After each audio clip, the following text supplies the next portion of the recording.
Welcome back to Redeemed by Grace. My name is Braden, and today I feel led to be, coming on here and talking about the grips that I have felt. I can't say the actual term, as it will get flagged, but just adult content. The things that you can stumble across on the internet, and ultimately the act that comes along with adult content. This is such a massive hold on people. It's had such a hold on me growing up, and unto the ages of, I'm 27 right now, but it's been in my life until just recently. As the years have gone on and I've gotten older, and I especially have pushed myself closer towards building a relationship and allowing God to restore my heart and change me inside out and transform, I have indeed become a lot less overcome by the temptations that are there.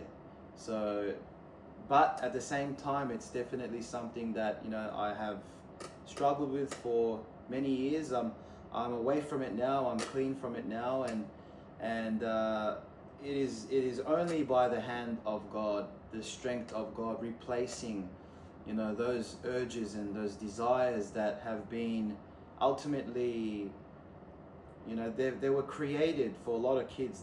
They were created from young. Natural feelings that we had through growing and going through puberty, and not having the right understanding toward it, and kind of directing that energy towards releasing in these adult contents. So, I can start off by saying that this is definitely something that is destroying men, destroying young men especially, from allowing their purpose, their life, their energy, their essence to completely just evolve, and to be the strongest versions mentally, to not be in any state of mind that's of weakness. When you dabble into these perverted things, a lot of negativity comes along with it. In my life, I've actually gone through it for so long that it was such a journey to get rid of, to get out of, and actually to depart from. And oftentimes I feel like I did it by asking God to help me and get me out of it. But more and more I'm seeing that it was always just because I was fed up and I was tired and I was exhausted and I just wanted it to be done. But really I hadn't given up the desire and love for what that was and what I was getting out from it. So yeah, I have to say, from the age of about 12 years old, I actually found out what porn, I can't say porn, but I actually found out what this adult content is from some friends, and ultimately just started to watch these things, and just I loved it so much. It was the best thing that I could have imagined to see and to watch at that age, especially when you're going through puberty and you're starting to feel certain emotions and feelings and urges come, and you're directing it to what these people are showing to you, and you feel like it's the best. You think that there's nothing better that you can be doing with your time. There's no homework, there's no sport that can give you that feeling. So you do it and you continue to do it, and especially when you're young, you just can do it forever. You feel like you can do it multiple times a day, every day, and it's not a problem. But little did I know, and a lot of kids, little did they know as well, it takes it a toll, and there's a seed that's planted from then. And look, there are many people out here that may express differently toward it. I can only talk about my experience. But this particular thing was in my life ever since 12 years old. And because of the broadness of it, there's so many options and categories. I indeed got stuck in a lot of perverted things, and I'll go into depth about these things in another video, but for now, I just want to talk about how dangerous it is to find a young person dabbling into these sources that don't have any parental eyes on what's happening. Especially when I was young, I was always doing these things locked away in my room or away from my parents' understanding, because it was always a bad thing. I was not raised in a family or in a home where we were able to talk about these things as well, and that's why we did it behind closed doors with no one knowing, and the things that came along with it, the negative things that came along with it, you couldn't really talk about it, so you just had to go through it, and that became your life, and it was what it was type of thing. But if you're struggling today because you feel that you're just not the strongest version of yourself, you're weak, you don't have self-discipline, you don't have you can't draw a line in anything that you're doing, there's no discipline, right? You feel like you're accessing more feminine ways within yourself. There's a lot of that weakness inside of you where you feel like maybe you're drawn more to being emotional, or you can't be in groups of people, settings of groups of people, because you feel like you're shy and you're concerned of what you're going to say, you're stuttering, and you're not able to really feel confident.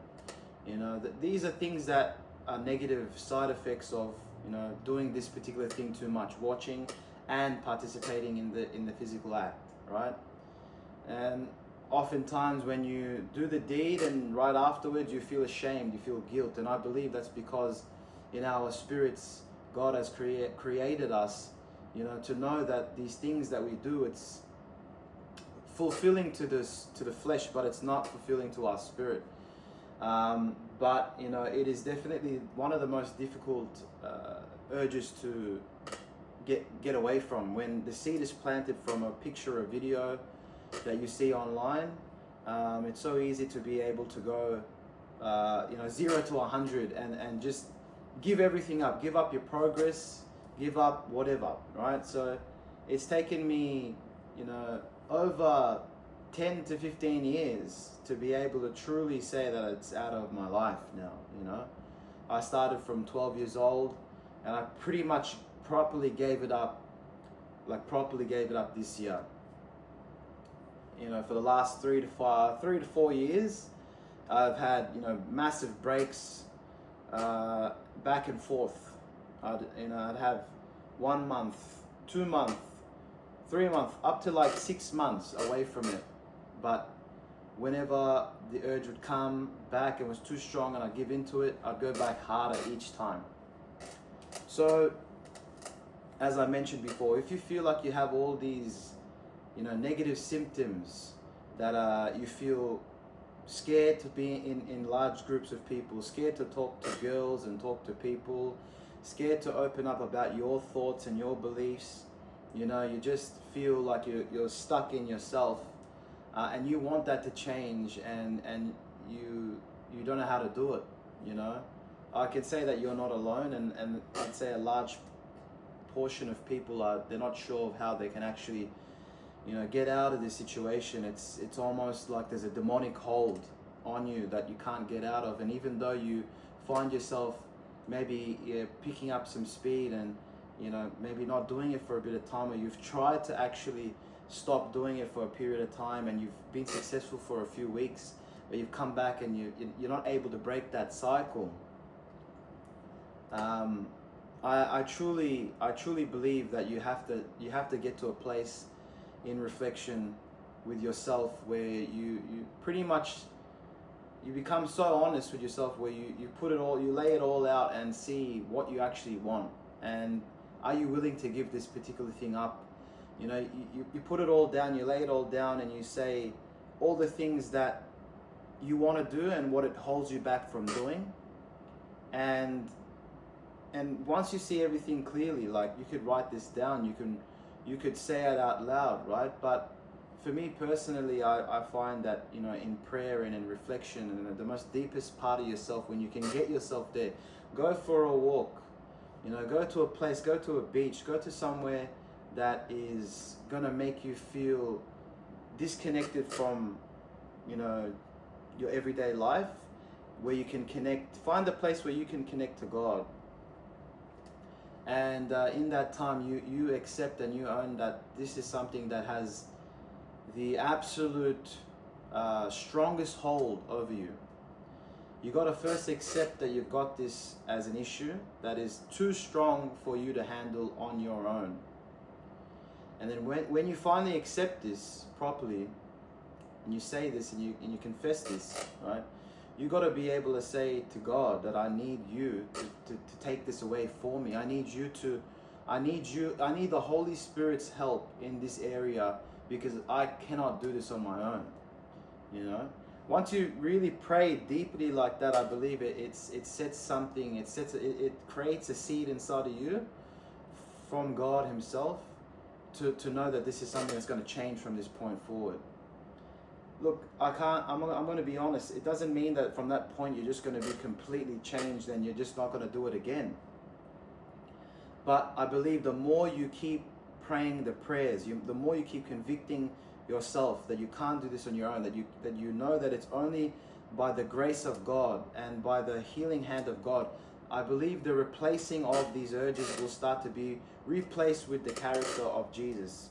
You know, when you start to see, once you start to find some momentum, every day you're praying about this particular thing for Jesus to come into the situation and change it, to break the chains of this particular addiction.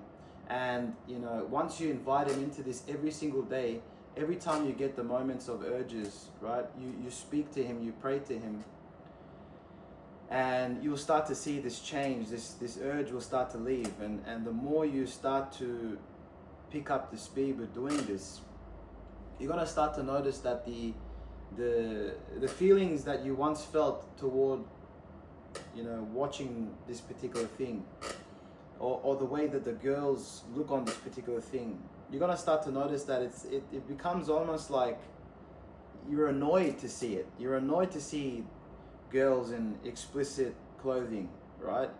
It almost becomes annoying to see how vulgar, you know, this world is. Your idea of the whole thing as a whole it starts to change.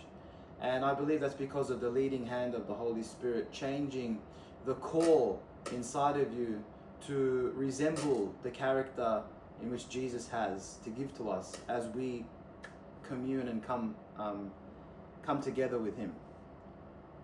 And you know, long story short with this particular thing, if you invite Jesus into your situation truly and honestly every single day, no matter if you make the mistake, you know, don't condemn yourself, because Jesus doesn't condemn us. Jesus forgives us. So don't make it hard for yourself. Create an environment that if you make a mistake, that you can get over it then and there. If it happened, it happened. That's not to excuse being lazy with you know, and taking advantage of the goodness of Jesus and the forgiveness of Jesus. And if you're doing that, like, you'll learn in your own way. Everyone has their own little avenue of how they, you know, take on these types of journeys. But if you really do it from the heart, which I'm trying to talk about, from the heart of really trying to get rid of this thing in your life, and you're making the effort, you're making the change, you're speaking Jesus into that situation when you're urged, it will start to leave, it will start to go. And at the end of the day, no matter how strong a weapon is that the enemy uses against you, it is impossible to prosper unless you give in to these things, unless you continue to not put enough of your desire to change into it. You know what I mean? Like, God's given us every single day the ability to change our situation with our decision. He's given us free will. And, you know, if you're not inviting God into this every single day, you're going to be more likely to make these silly mistakes ongoing more and more and more. I've done this for years, you know what I mean? But the more you try to invite God in, the more you start refreshing your spirit and you start to refresh your whole entire being, like your heart will start to change. I have this important tattoo that I got because it means a lot to me from all the things that I've gone through. No weapon formed against you shall prosper, Isaiah 54:17. And that's always really been with me, but I had to get that tattoo just to always remember it in the times where I'm struggling. Because there's been many weapons formed against me in my life that has tried to knock me off and keep me down, you know, and I have allowed it to be that way for so long. The ultimate idea is God is never going to leave you nor forsake you. He's always going to be there. He's always going to help you through. He's always going to, every day you have breath in your lungs is another day. He's given you authority to trample on the enemy. But you have to make that change with the decisions that you make.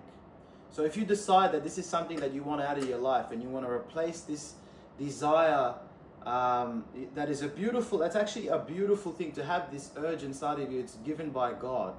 It's to be able to have intimacy with one person, though, not to explore and get taken into a world that can unlock and fulfill every fantasy that you have and grow your fantasies to be perverted, right?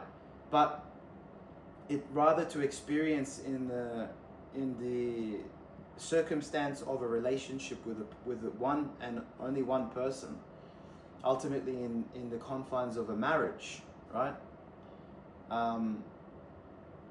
So yeah, if this is what you're wanting to replace that, you know, temptation and desire with a pureness of what God's intention is for you and for it to be in your life.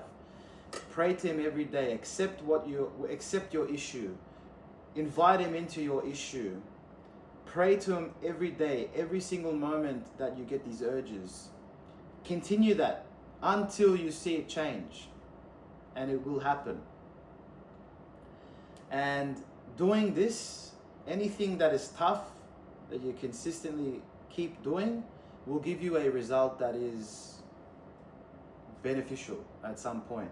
That is, it's gonna guarantee that it's hard though. It's gonna guarantee that it's hard because you're doing what is not natural for you to do, because you've built this way of doing things for so long. I don't write anything down to talk about. This is just all flowing out from, you know, the moment and where I feel like I'm led to speak. And I just want people that are struggling in this area to first of all recognize that this is not what God is desiring for you to have in your life to be doing, because it's holding you back from being the strongest version that you can be. It's holding you back from unlocking maturity as a man. It's holding you back from relationships that you can create. This is what it's done to me for years.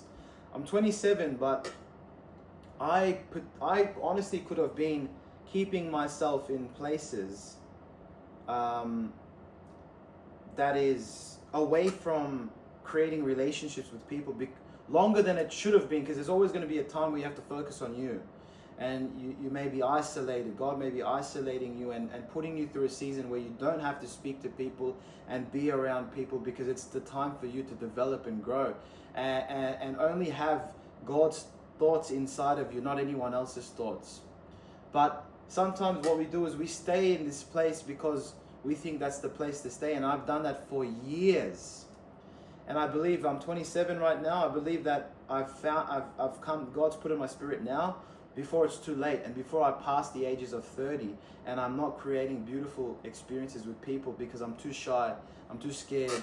You know, I'm participating in this act that's taking the essence of who I am and keeping me at such a low level where I can't actually create. You know, it even robs you of your creativity. You know what I'm saying? So take the advice that it's not hard. It's very simple. You know, on YouTube, people are going to give you steps. all these different steps and all these different things. And you know, I don't think there's a real right or wrong way, because if it's worked for someone, they're going to share it the way that it's worked for them. But I am just expressing what I believe is the only way to really do it from in the way I think of it, you know, which is 2 steps, simple steps of accepting what it is and inviting God into it. Doing that every single day until the situation changes. If you feel like you found value from this video, if you feel like you can connect to me from what I'm saying, if you feel like there's anything positive that you can take away, you know, I would love to hear someone's comments to let me know that I'm helping them, because I want to create this channel to be able to be a voice that can be heard by many and connected to by many, where I can share my story, I can share my testimony, you know, and I want to be able to continuously reach people to glorify God, you know. The end result is that I want to glorify Jesus, you know, in his entirety. That, you know, Jesus at the end of the day, he loves us so much that his whole idea is love. You know, we get so caught up with everything, but Jesus is love. And I just want to spread the love that he's putting in me, you know. And I'm faulted. I'm a man that's faulted. I have sin in me, you know. But I'm just trying to share the beauty of who God is in my life and how he's changing me. And it's only through Jesus can real transformation happen, you know. Transformation that doesn't actually build your ego and build your mindset to be separate from God, because you can attain things in this world, but if it's separate from Jesus, then what's the point? What's the point of having, you know, all the cars and all the beautiful women, you know, within your arm's length of reach? What's the point of having all the materialistic things that we all sometimes desire to have, but God not being in the center of it, you know? And I'm not one to say those things are wrong, like having materialistic things like cars and jewelry and clothes. I don't think that's wrong. It's all about where your heart is when you get these things. And I've tried to build on my own, and I've often found myself, my spirit, my whole entire self, you know, not being able to find peace in my relationship with Jesus. Anyway, I'm going off topic.